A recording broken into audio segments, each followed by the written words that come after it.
ప్రభుత్వం వచ్చే ముందు ఏమన్నది? మహిళలకు 500కే సిలిండర్ ఇస్తామన్నది. నేనేమనుకున్నా పోంతి కాంగ్రెస్ కు బుద్ధి వచ్చిందేమో అనుకున్నా.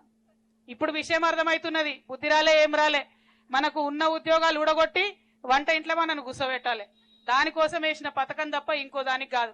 అది కూడా అమలైతలేదు, సస్తలేదు. కానీ కాంగ్రెస్ ఏమన్నా మారిందేమో అనుకుంటే అటువంటి ఆలోచన లేకుండా ప్రగతి నిరోధకంగా మహిళా వ్యతిరేక విధానాలతోని ముందుకు పోతున్నటువంటి ప్రభుత్వాన్ని మేము డిమాండ్ చేస్తా ఉన్నాం. ఎట్టి పరిస్థితుల్లో 33% రిజర్వేషన్ అమలు చేయాలి, జీవో 3ని రద్దు చేయాలని చెప్పి కోరుతా ఉన్నాం. ఇక మనం ఎప్పటి నుంచి అయితే ఈ అంశాన్ని మాట్లాడుతున్నామో ఇప్పుడు వచ్చినటువంటి పిల్లలు పీజీటీలు, పీజీటీలు, జేఎల్లు ఇట్లాంటి వాళ్ళందరూ వచ్చినారు. చాలా మంది విద్యార్థి సంఘాలు మనకు మద్దతుగా వచ్చినారు. గురుకులాల పిల్లలందరూ మెసేజ్లు పంపుతున్నారు. నిన్న కూడా వాళ్ళు ధర్నా చేసిరు. పాపం సర్టిఫికేట్ వెరిఫికేషన్లు వేస్తలేరు, కట్ ఆఫ్ మార్క్ ఎంత ఉందో చెప్తలేరు. బహిరంగంగా చెప్పొచ్చు కదా కట్ ఆఫ్ మార్క్ ఏముందో, చెప్తలేరు. దానికో సీక్రెసీ, ట్రాన్స్పరెన్సీ ఉండాలని మనకు సుద్దులు చెప్పినటువంటి వాళ్ళు ఇప్పుడు సీక్రెట్ మెయింటైన్ చేస్తున్నారు. కనీసం కలుద్దాం ముఖ్యమంత్రి అని పోతే ఆడపిల్లలను చూడకుండా కనీసం అపాయింట్మెంట్ కూడా వాళ్ళకి ఇవ్వలే. మరి ఈ మనిషి, ఈ ముఖ్యమంత్రి గారు ఆనాడు కేసీఆర్ గారిని ఎన్ని మాటలు అన్నారు? మీరు కలుస్తలేరు, ప్రజల్ని కలుస్తలేరు, మేము రోజు కలుస్తాం, సెక్రటేరియట్ల డోర్లు బార్లా తెరిచి పెడతామని చెప్పిండ్రు. ఒక్కసారన్నా కలిసిండా మా ముఖ్యమంత్రి? కనబడ్డా ఈ 90 రోజులలో ఎవరికన్నా? ప్రజాపాలన అని చెప్పి పెట్టిండ్రు, ఒక్కనాడు కూడా అందులోకి పోరు. అది ఎవ్రీడే అని చెప్పిండ్రు, 2 రోజులు చేసిండ్రు. ఆయనకు మన ప్రజల వాణి వినబడదు, ఓన్లీ ఢిల్లీ వాణి వినబడుతుంది. ఎందుకంటే 2 రోజులకు ఒకసారి ఢిల్లీకి పోవాలా, సోనియమ్మ దగ్గర హాజరేసుకొని రావాలా. మనను బాగా విమర్శించినటువంటి వ్యక్తి ఇలా సోనియమ్మ రాజ్యసభకు పోవాలి, ప్రియాంకమ్మ పార్లమెంట్కి పోవాలి, రాహుల్ గాంధీ గారు పార్లమెంట్కి పోవాలి. కానీ మా తెలంగాణ ఆడబిడ్డలు మాత్రం 33% రిజర్వేషన్ లేకుండా వంటింట్లో మీరు ఇచ్చిన 500 రూపాయల గ్యాస్ సిలిండర్లతోని వంట చేసుకుంటూ ఉండాలి.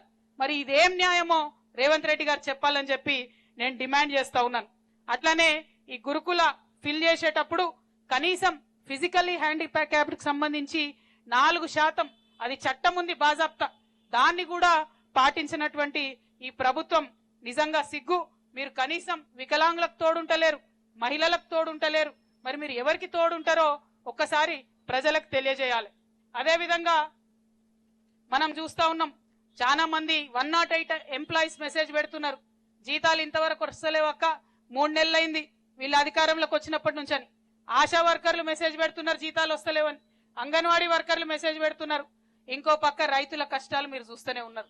కరెంటు పోతున్నది, మళ్ళా అర్ధరాత్రి పొలాలకు పోయిన రైతులు చచ్చిపోయే పరిస్థితి ఉన్నది. కాళేశ్వరంలో నిండు కుండలాగా నీళ్లున్నా కూడా ఆ నీటిని మలిపే తెలివి లేనటువంటి ముఖ్యమంత్రి ఉండడం, జై తెలంగాణ అని ముఖ్యమంత్రి ఉండడం నిజంగా మన దౌర్భాగ్యం అని చెప్పి ఈ సందర్భంగా నేను తెలియజేస్తా ఉన్నాను. రేవంత్ రెడ్డి గారికి మేము హెచ్చరిక చేస్తా ఉన్నాం. అప్పటి మీ కాంగ్రెస్ ప్రభుత్వం హైదరాబాద్ ను ఫ్రీ జోన్ చేస్తామంటే అగ్నిగుండమై రగిలి తెలంగాణ ఉద్యమంలో దాన్ని క్యాన్సిల్ చేపించుకున్నాం. ఇవాళ మీరు 33% మహిళలకు ఇవ్వకపోతే ఈ పోరాటం ఇట్లనే కొనసాగిస్తాం, మిమ్మల్ని నిద్రపోనీయం. ఖచ్చితంగా మీరు జీవో 3 వెనక్కి తీసుకునే వరకు స్ట్రీట్ ఫైట్ చేస్తాం, అట్లనే లీగల్ ఫైట్ కూడా చేస్తామని చెప్పి మేము హెచ్చరిక చేస్తా ఉన్నాం. ఇంకొక విషయం చెప్పాలి మనం, ఇంకొక విషయం ఆలోచన చేసుకోవాలి మనం. ఏంటిది అది?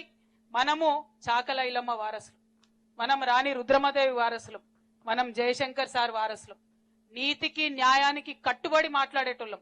అబద్ధాలు చెప్పి ఉద్యమాలు చేయలేదు, అబద్ధాలు చెప్పి అధికారంలోకి రాలేదు.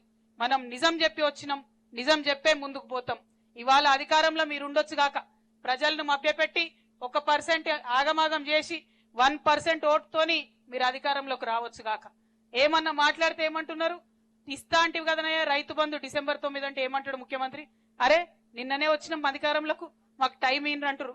ఓన్లీ 10 days ముఖ్యమంత్రి గారు, ఇంకా మీకున్న టైము కౌంట్ డౌన్ స్టార్ట్ అయింది. 100 days తర్వాత మాత్రం ప్రతి అంశం మీద మిమ్మల్ని నిలదీస్తాం. ఇప్పుడు మీరు మాకు నష్టం చేస్తున్నారు ఆడపిల్లలకు ఈ జీవో 3 ఇచ్చి, దాన్ని రద్దు చేయమని కోరుతా ఉన్నాం. మా బీసీలకు అన్యాయం చేస్తున్నారు, తూతు మంత్రంగా రెజల్యూషన్ చేసి అసెంబ్లీలో అది కుదరదు, చట్టం చేయాలని చెప్తున్నాం. మీరు శాశ్వతంగా తెలంగాణ ప్రజల హక్కులు హరించే ఏ నిర్ణయాలు తీసుకున్నా వాటిని అడుగుతాం, ప్రశ్నిస్తాం. మీరు మీ సోనియా గాంధీ కోసం, మీ ప్రియాంక గాంధీ కోసం, మీ రాహుల్ గాంధీ కోసం వాళ్ళని సంతోష పెట్టడానికి అనేక నిర్ణయాలు తీసుకోవచ్చు. తెలంగాణ తల్లిని పెడతా అన్న దగ్గర రాజీవ్ గాంధీ బొమ్మను పెట్టొచ్చు. అక్కడ వరకు సహిస్తున్నాం. కానీ మా ఆడబిడ్డల హక్కులు హరిస్తామంటే మాత్రం వెనక్కి వెళ్లే లేదు. జీవో 3 రద్దు చేసే వరకు ఖచ్చితంగా ఈ స్ట్రీట్ ఫైట్ కొనసాగిస్తామని చెప్పి తెలియజేస్తూ, మరి ఇక్కడికి మద్దతుగా అనేక మంది వచ్చినారు. వారందరూ కూడా ఇప్పుడు మాట్లాడతారు. మనం 4 గంటల వరకు కూడా ధర్నా చేస్తాం. ప్రతి ఒక్కరికి కూడా వచ్చినటువంటి వాళ్లకు మాట్లాడి వారి సమస్యను ఇక్కడి నుండైనా మరి ముఖ్యమంత్రి గారికి వినబడుతుందేమో చూద్దాం. పక్కకే సెక్రటేరియట్ ఉన్నది, రోజు ఉంటా అన్నాడు. ఉన్నాడో లేదో నాకు తెలియదు. ముఖ్యమంత్రి గారు ఆడ గాని లేడా? ఢిల్లీ పోయిండా? ఢిల్లీలో ఉన్నాడు. ఢిల్లీకి వినబడేదాకా మరి గట్టిగా వాయిస్ ఇవ్వవలసిందిగా వచ్చినటువంటి ప్రజా సంఘాలను, విద్యార్థి సంఘాలను అందరినీ కూడా కోరుతూ, మళ్ళొక్కసారి ఇక్కడికి తరలి వచ్చిన ఆడబిడ్డల్ని, శివరాత్రి అయినా పూజలు ఇడిచిపెట్టుకొని ప్రజాసేవ కోసం వచ్చినటువంటి ఆడబిడ్డలందరినీ కూడా మనస్ఫూర్తిగా మళ్ళొకసారి అభినందిస్తూ, జై తెలంగాణ, జై తెలంగాణ. జీవో 3ను వెంటనే, జీవో 3ను వెంటనే. మహిళా వ్యతిరేకి కాంగ్రెస్, మహిళా వ్యతిరేకి కాంగ్రెస్, మహిళా వ్యతిరేకి కాంగ్రెస్. జీవో 3ను వెంటనే. జై తెలంగాణ.